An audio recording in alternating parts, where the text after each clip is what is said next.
Yes यहीं आ गया था। सीताराम गुरुजी। जय श्याराम बहन। सीताराम जी गुरुजी, मुझे 3 क्वेश्चंस हैं। फर्स्ट क्वेश्चन है, मैं रामचरितमानस पढ़ना स्टार्ट किया है तो उसको कैसे पढ़ना चाहिए, क्योंकि संस्कृत के श्लोक समझ में नहीं आते, तो हिंदी का और दो आप रामचरितमानस की बात कर रहे हैं या वाल्मीकि रामायण की? रामचरितमानस। रामचरितमानस में संस्कृत नहीं है, हिंदी है, चौपाइयाँ हैं। फिर रामायण, टोटल रामायण अभी मंगवाइए ऑनलाइन, पता नहीं ज़्यादा। ये हाल है। आप भारतीय मूल के हो? सॉरी। कोई बात नहीं। इंग्लैंड में कहाँ रहते हैं? मैं लंदन में रहती हूँ। लंदन में रहते हैं। सुनिए, रामचरितमानस हिंदी में होती है और चौपाइयाँ और चौपाइयों का अर्थ बहुत ही सरल होता है। उसके लिए आप अपने मोबाइल का सदुपयोग करिए। मोबाइल पर जैसे हम गाते हैं या अन्य बहुत से लोग मोबाइल पर उस पर डले होंगे, यूट्यूब प्लेटफॉर्म पर, उस पर आप समझ सकते हैं।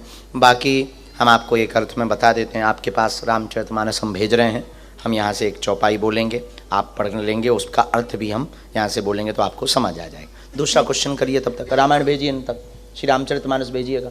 हाँ, दूसरा क्वेश्चन गुरु जी, गुरु की पिक्चर मंदिर में लगानी चाहिए या नहीं? पिक्चर मंदिर में हो या ना हो, दिल में जरूर होनी चाहिए। वो तो है।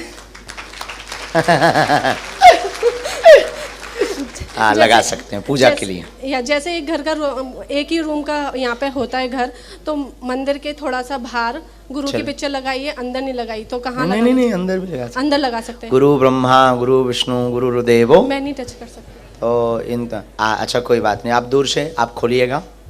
ये वाली रामायण होगी, पहला पेज खोलें और उसमें पहली चौपाई निकालें।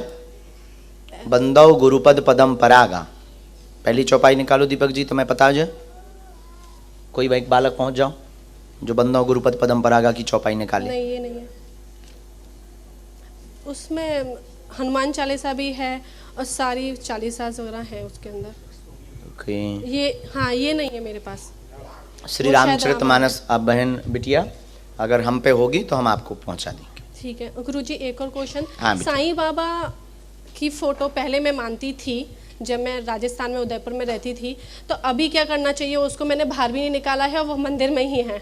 वो क्वेश्चन बहुत बड़ा है। किसी की भावनाओं को हम ठेस नहीं पहुंचा सकते। समझदार को इशारा काफी है, जिसकी जहाँ श्रद्धा वहाँ माने अपने हिसाब से। एक और सॉरी, बट जैसे मेरी शादी साउथ में हुई है और साउथ में मैंने कल्चर देखा कि वो लोग पितृदेव समथिंग होते हैं ना, पितृदेव होते हैं, उनके लिए भी मांस और मतलब काटते हैं, और मतलब उनका ये मानना है कि अगर वो नहीं करेंगे तो उनके पितृ खुश नहीं रहेंगे, बल्कि वो अपने घर के अंदर खोद के भी उसका बच्चा कुचा होता है उसको लगाते हैं।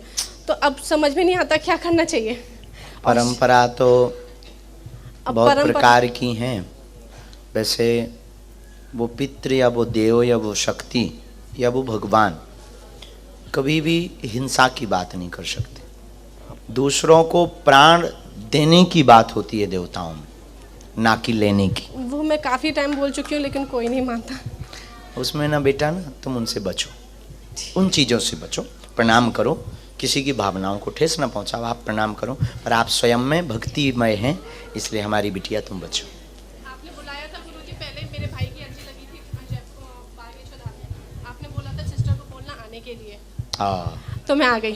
धन्यवाद, खुश रहो बेटी। मेरे पास वीडियो भी है आपकी। आपने बोला था सिस्टर का मन है बोलना उसको, मैं जुलाई में आ रहा हूँ, जुलाई में मिलने के लिए। हो, धन्यवाद, खुश रहो बिटिया, बैठो। मेरे पागलों, दुनिया की सबसे बलिष्ठ शक्ति का नाम है हनुमान जी, और हनुमान जी की शक्ति के सामने कोई टिकता नहीं है। और हम तुमसे प्रार्थना करेंगे, तुम मौका गवा रहे हो, समय गवा रहे हो, आज और अभी से तुम सदा सदा के लिए अपने परमात्मा हनुमान जी के हो जाओ।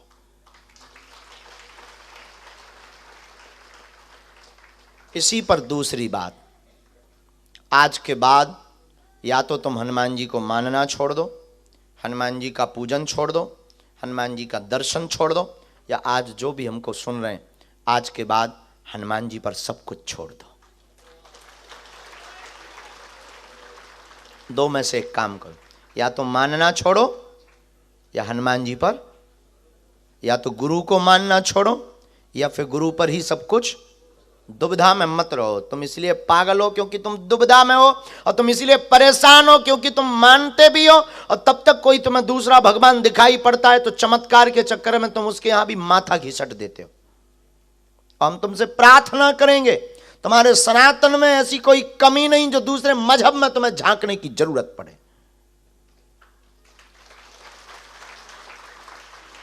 ये जितने भी अन्य मजहब हैं सनातन के ही बेटे हैं, और बाप बाप होता है।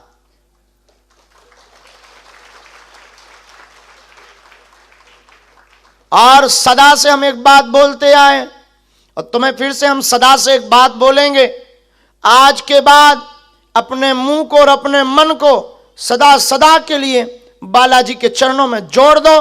और हम तुमसे यह बात दावे के साथ कह सकते हैं, तुम्हारी जिंदगी में जो हमारी जिंदगी में नित्य अनुभव हनुमान जी का होता है, तुम्हारी जिंदगी में भी नित्य अनुभव हनुमान जी का होगा।